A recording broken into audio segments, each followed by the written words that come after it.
سلام علیکم دوستان بینندگان و مخلصان دومی شبکه سفرخان تیوی. بردار روز یک شما بخیر و شادی باشد. این حال قرار داریم در نویه وقش خونش به کلوفکا زدگی بود، دستلوش کورکا کردگی بود، بعدا گرونتوفکاش زدیم و حوزه بولیمی گلمی پارتوین خدا خواهد. پتالوکشم گلمیه نصیب باشد. پتالوکشم گل زدم با نوار میکنم، پیشکش شما میگردانم. حوزه خواستم پیش گل زنی خانه را خالی نوار کنم، بعدا با گلزه میشه نوار میکنم. پیشکش یک شما میگردم نگم توفکا تیور کنیم، گم توفکا جزدیم بود کنیم. گلمون گلی نومری 17 سویت 30 خط میویا. کسانی که میخوانم خیریمون کردن در نومره بالا اکران موندگی میتونن زنگ بزنن یا دعوت سایی مو بنویسن. از شوتی نرخ نمو صحبت میکنیم و ریمونت هم میریم. نگاه کنید نو گرونتوفکا زدگی ترایولی.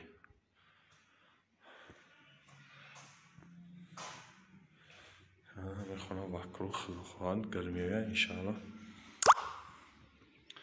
دستگیر را فراموش نمیکنیم، لایک را میمونیم، ویدیو را در ایمو واتساپ پادلیس کنیم، بهترین میشه.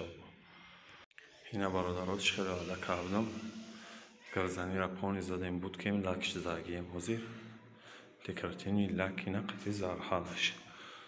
لک از این دستلوی تمام کردیم و کروب خانه را گلی 100 برگیزیم. 30 خطی کالری نومری 21 خطی. کسانی دارم خیلی ریمونتو معقوله میتونن در واتساپ ما بنویسن، نشد نرخ نوا صحبت میکنیم. و کسانی که خیلی گل خریداری کردن میخوان میتونن در واتساپ ما بنویسن، در صف کام میکنیم. فروشی هم داریم گل آپارات.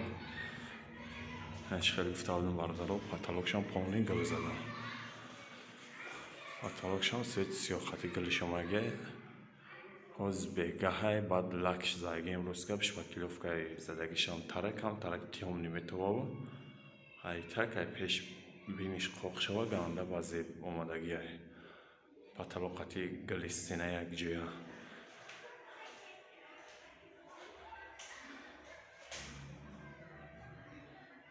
اینه برادرها پانی ریمونتی ما فکر و اختانه میتونید در کامنتر بنویسونین و ویدیو را در این واتساپ پادلیس کنیم، بهترین میشه. و خداوند هر یک شما را نگهبان باشه. پانوی هر یک شما با خدا تا نوارای آینده سفرخان تیوی را بعد یک چیزی را نفتن همونون بردارو بسیاری هم افتن رای دور میره دل یک ریمون میره. یعنی بردارو اگر همی 10 خانه یا 3 خانه باشه رای کیجوی ده باشه فرق نداره، رای دور هم باشه میریم تو لیلو بود رفتگی این بردارو کرده. میتونید در همین نمره بالای اکران موندگی مراجعت کنید. انشاءالله که هم نرخ نمو توقعی بگیره که جوی ده باشه میریم ریمون. و خداوند نگهبانتون برداره.